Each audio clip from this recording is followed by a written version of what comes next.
Around the country teamed up with their local law enforcement in an effort to create safer bus routes for students.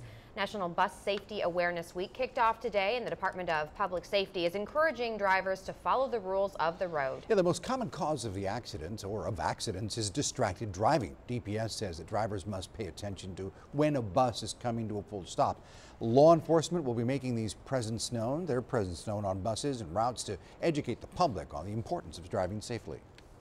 These type of laws are implemented for a reason, and it's there to keep your most precious cargo that are traveling on these buses and the drivers safe, getting to and from schools.